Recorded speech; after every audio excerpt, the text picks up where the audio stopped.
Harry Potter and the Deathly Hallows Part 1, my Nerdy Blu-ray Rewatch. That is what I'll be getting into today. What's going on, everybody? BK here, back with another episode here on Kruboy Productions with the Silly, Nerdy, and Wordy podcast. And this is going to be episode 104, Harry Potter and the Deathly Hallows, Part 1. My nerdy review Blu-ray rewatch series continues. What's going on, everybody? VK here, back. And let's get into it. As we are getting to the end of this Harry Potter rewatch, movie number 7, Deathly Hallows Part 1. And overall, I did like this movie. The only down thing I would say is the pacing and the rhythm of the movie at different points of it, particularly in the second act, due to Harry and Hermione and Ron, and then at certain points, Harry and Hermione traveling by foot as they go across the country to find out how to destroy the Horcrux. But I think just getting into this right away, the way that was structured in terms of the pacing and the rhythm and how it slowed down during that second act of the film, I think it was very necessary to do that, to have the rhythm do that, because that's how the story was able to progress. For me personally, I always like the rhythm and pacing of a movie over a show to kind of keep it moving, go at a good steady pace, not so much slow parts.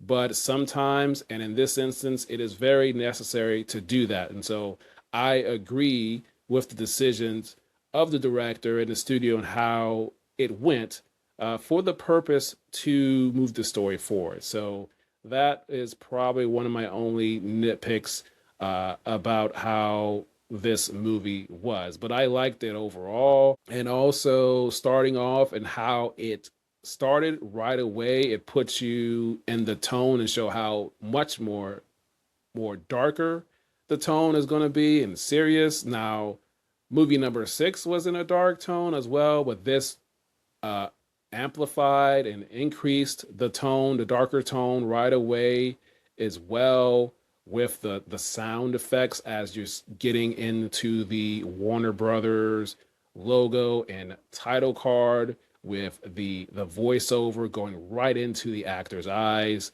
at the ministry. So love how they just put you in this right away. So great job by the director, David Yates, and everyone involved in that decision. So that's how it gets started. And then also, I really like what they did with in terms of the story. You don't really need to spend time at the school. They were there a little bit.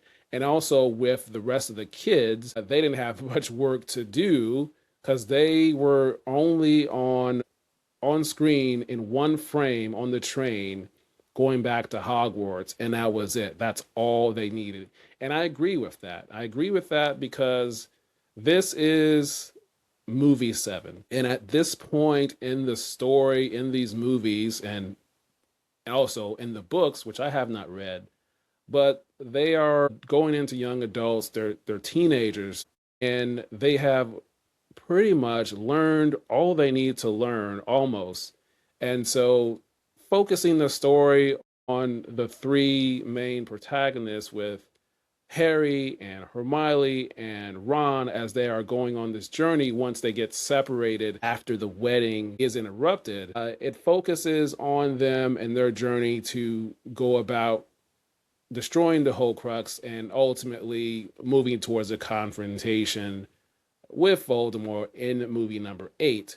But the fact that they didn't need to spend more time at Hogwarts, and then not spending much time at home as Harry's family is leaving the house and everything, and Hermione is leaving her home and wiping the memory of her parents. As painful as that as she's doing it to protect her family.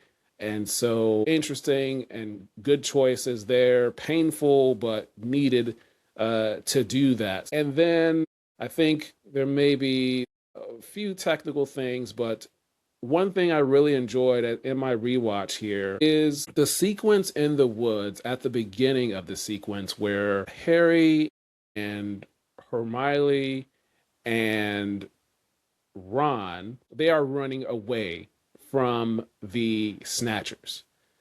And they're running, the wand battle is happening. But what I like is the decision by the director and the editor, the sound, whoever else is involved in this decision. When the beginning of this sequence is happening, when they're running away and the wands battle is happening as they're running, what they do is they take the sound of the music out. And so the you only hear the actors running, you hear them grunting, you hear the battles of the explosions of the wands hitting the trees and the dirt.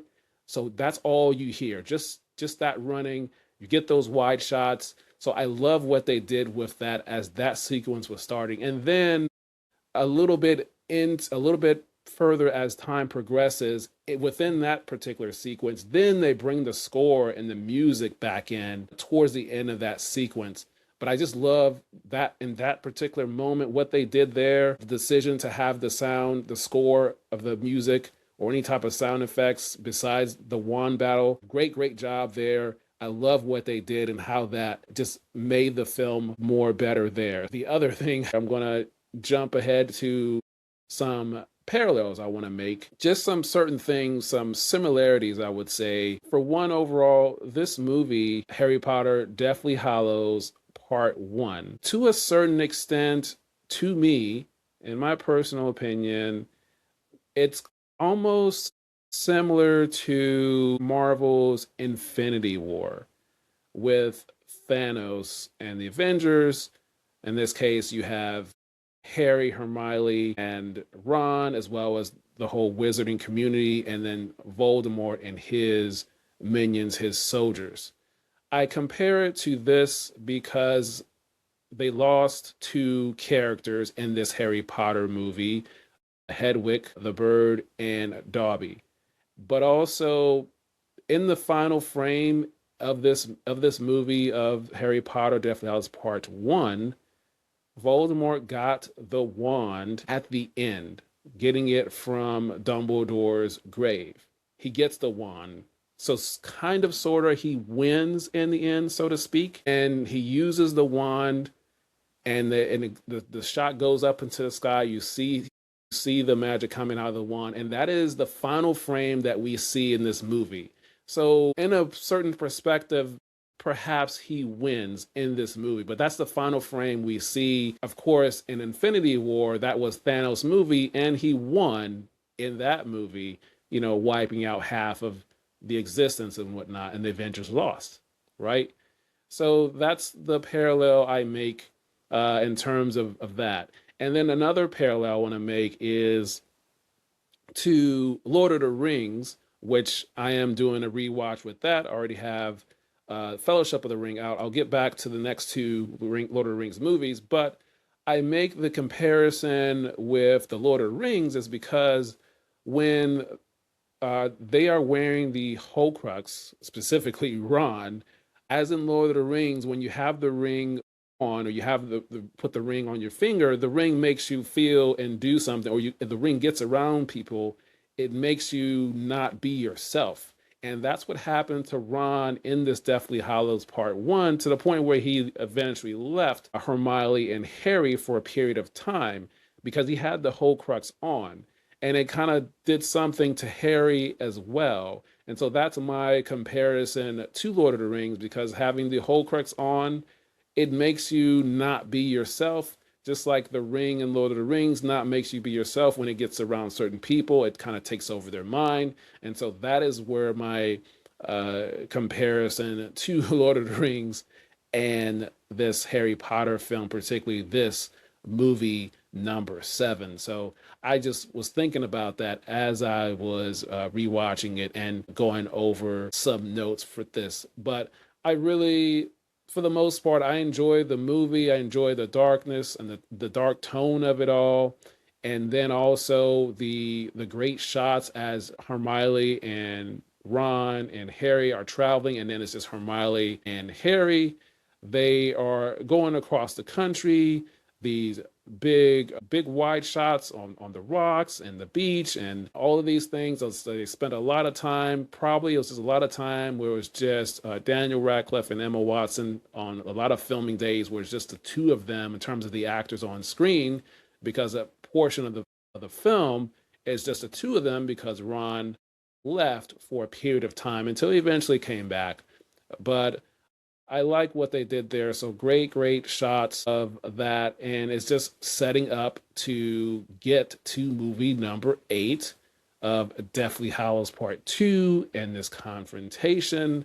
Of course, I love what happened early on in terms of the wedding and all the things that were going on there. But this story is focusing on getting to this confrontation. So I think that's I think that's all I have to say about this film. I enjoyed it. It was a slow rhythm, slow pace, but I think it was necessary for it to do that in that part of the film as they're traveling across the country. So now we get to Deathly Hallows Part 2. That is going to be the next and final Harry Potter movie in this Blu-ray rewatch, and I'm looking forward to rewatching that. So can't wait to get into that and see how this ends through the lens I'm watching movies now. So if you like those type of breakdowns, subscribe to the channel here on Kruboy Productions and Kruboy Productions Presents Nerdy Notes. You can follow me on and listen to this podcast on all the different podcast feeds. Search for the Silly, Nerdy, and Wordy podcast and hit the follow button, as well as on TikTok at Nerdy Podcaster 124. You can follow me there, as well as Kruboy Productions on Instagram. You can follow me there as I put the shorts and reels there, as well as sometimes shorter episodes go on there. Hope you have good vibes for the rest of your day. And until next time, we will talk soon.